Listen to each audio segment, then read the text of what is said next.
Hello and welcome to another update on Solana. On the Solana chart, we have not yet seen a 5-wave move up from the previous low that formed here on the 19th of May.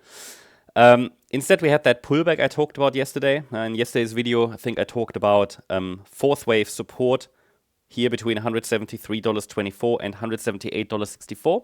I think shortly after I uploaded that video, the price dipped into that region. So this is now the next decision point. We want to talk about that in this video. I don't want to talk about the bigger picture. Yeah, feel free to check out yesterday's video. In the last video yesterday, I actually covered the larger time frame for Solana as well. Okay, so in case you're interested about that, check that one out.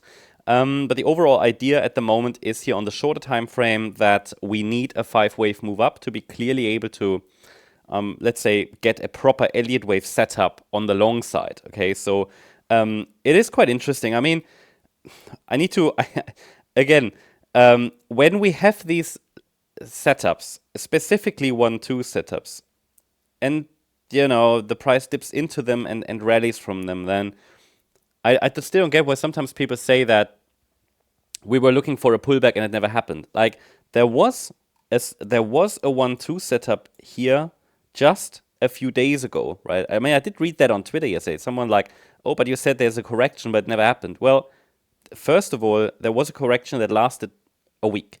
And then there was a support area here. I mean, I cannot pull the trigger for you, right? When we have a 1-2 setup here and the price touched the 61.8 retracement perfectly and you're not using them and the price rallies like 14% or something, I don't know what to say, right? We had a setup. I mean, nobody's gonna stand there, ring the bells, and say you have to enter because you have to do that yourself, right?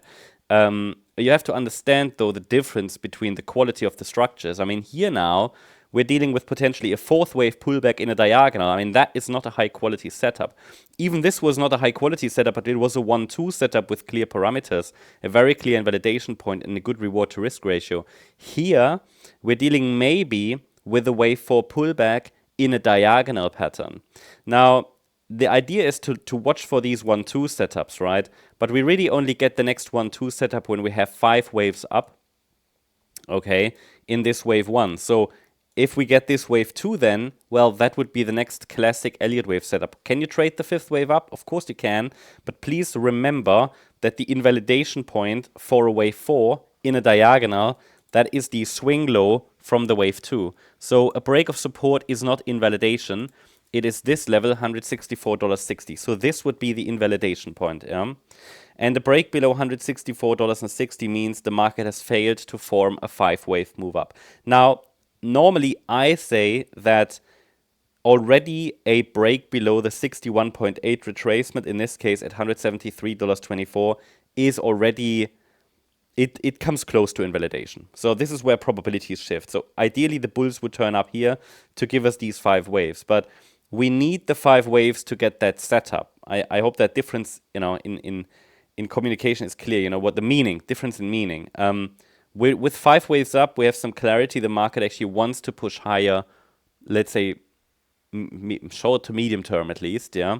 And then any pullback can be a viable dip. For now, we only have a 3-wave rally. And there is a risk that this was a B-wave top because we did not get a decisive break above the 14th of May high. So the scenarios we discussed, they are still relevant, right? We can still get that deeper pullback that a lot of people were watching for. I mean, we were watching for it, but as I said, there are always 2 scenarios, okay? And it's not about which one is playing out. It's about which one presents currently a setup, okay? And the interesting situation here a few days ago when the price dipped on the 20th of May, where we had that 1-2 setup, both scenarios were pointing towards higher prices. I mean, these are essentially the setups that give decent probabilities. Now we have a structure here that in the white count we could get one more high. In the yellow count we might have topped. So I don't think that is great in terms of probabilities, but you can of course still use the parameters I provide here. I can tell you that we don't have a 5-wave decline, so this looks more like an ABC structure to the downside. So I don't have a clear, let's say I don't have a clear top confirmation for the B wave yet. That would require a break below $164.60. So that's the update on Solana. Hope you liked the update. If you did, please hit the like button, leave a comment, and subscribe. And if you really like the content, then please check out the channel membership. Thank you very much. Bye-bye.